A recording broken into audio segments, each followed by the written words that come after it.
When people hear the name Henry VIII, well, they usually think of 6 wives, royal palaces, gloomy times, English Reformation, perhaps, the separation from Catholic Church. You can name many things, down to King's obesity and frivolities. You can name many things, I'm sure. But did you know that King Henry VIII, considered a tyrant, which he technically was, used to be an active writer, a composer, and even a poet? Welcome to Check That Book. And today we are looking at a page in history. And on that page we have the name.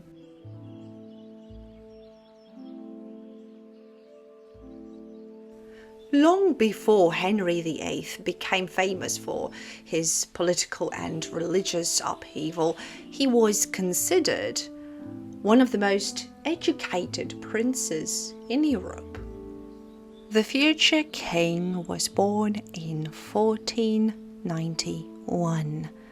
He received an exceptional education.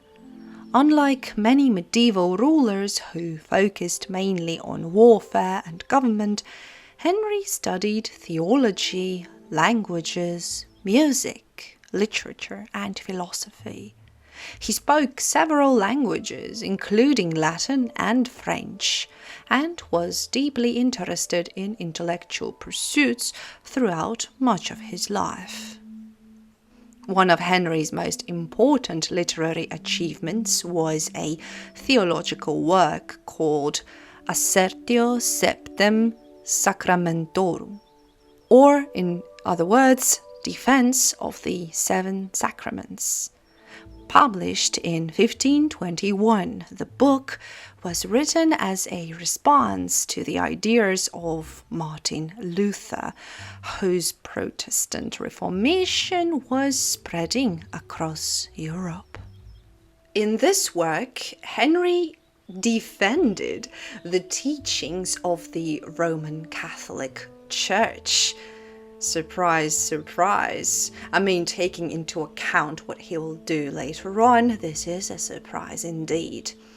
He argued that all 7 traditional sacraments were completely valid. The book impressed the Pope at the time, Leo X, so much that he granted Henry the title Defender of Faith. Ironically, only a few years later, Henry would break with the Catholic Church and establish the Church of England, making this book one of history's most fascinating examples of a ruler later opposing ideas he once defended. Now, this does not happen very often, does it? Although historians debate how much assistance Henry received from advisors such as Cardinal Wolsey and Sir Thomas More, most scholars agree that Henry was genuinely involved in the book's creation and possessed the education necessary to contribute significantly to its arguments. Henry did not stop after this publication. Now, throughout his reign, he produced numerous letters, proclamations, religious arguments, and political writings. Now, you could argue, why are we talking about this? Why are we dedicating a whole episode to Henry VIII? Because many monarchs at the time and later on did exactly the same thing. Well, here's the deal. Henry VIII is a controversial figure. Some scholars even call him a tyrant poet. And We are fascinated by disturbing historical figures on this channel, are we not? But unlike Suleiman the Magnificent, about whom we had an entire video, I highly recommend you check this one out. Henry VIII, yes, he wrote amorous poems too, but not to one woman in particular. To a few. To a great few. One of Henry's most famous literary and artistic contributions was not a book, but a song. He is widely credited with writing the lyrics and possibly the music of Pastime with Good Company, sometimes known as the King's Ballad. Written when he was a young ruler, the song celebrates friendship, music, hunting, dancing, and the pleasures of courtly life. Pastime with Good Company. I love and shall until I die. That's the opening for it. The song continues by praising recreation and noble entertainment rather than idleness. So these lyrics offer a glimpse into the youthful Henry before the political conflicts and personal tragedies, and ultimately before all of the darkness in the world of Henry VIII, and arguably England too. In fact, this song became popular throughout Europe and remains one of the most famous pieces of music associated with the Tudor period. Music played a major role in Henry's life. He was not merely a patron of musicians, he was a musician himself. He reportedly played several instruments, including the lute, recorder, organ, and harp. Historians, of course, have linked him to a number of musical compositions, though modern scholars are cautious about attributing every piece traditionally credited to him. Nevertheless, there is strong evidence that Henry composed and performed music at court. And here cometh most exciting part, at least to me personally, as a poet myself, by the way. I always take this opportunity to advertise my own book. It's a nice hardback poetry collection by yours truly, which I argue you might find entertaining. The link to my website, through which you can purchase this one, will be in the description below. Much of his poetic work was connected to the traditions of courtly love that were pretty popular among European nobles at the time, and some poems expressed admiration for women, usually at court, and reflected Renaissance ideals of romance and chivalry. Reading some of these really makes one wonder how could such a well-educated and well-mannered prince become what he became. Besides, some writers might have criticized Henry VIII for obvious reasons, but if you dislike someone greatly, you tend to exaggerate certain things. By no means am I trying to defend King Henry VIII, but at the same time, we all should be pretty cautious about what has been said. So all of those contemporary writers could have, again, exaggerated and added some unnecessary moments into Henry VIII's life. So yes, again, we all should take it with a grain of salt, both the positives and the negatives. With that being out of the way, let's continue. As a matter of fact, many poems from the Tudor court survived anonymously, making authorship quite difficult to establish. One poem, often associated with Henry's youthful courtly style, begins as follows: "Though some say that youth ruleth me." In works like this, Henry presents himself as a young man enjoying the pleasures of life while defending his behavior against critics. Such poems reveal a playful and self-aware side that contrasts sharply with the stern image many people have of him today. Henry's writings also became increasingly political and religious as he grew older. During the 1530s, when he sought an annulment of his marriage to Catherine of Aragon, he supported the production of numerous legal and theological arguments defending his position. While advisors and scholars assisted him, Henry took a direct interest in those debates and saw himself as a learned ruler capable of engaging with complex religious questions. His intellectual confidence was so great that he frequently challenged churchmen, theologians, and foreign critics. Did I mention he spoke several languages? There you have it. Now, even his opponents acknowledged that Henry was intelligent and exceptionally well educated.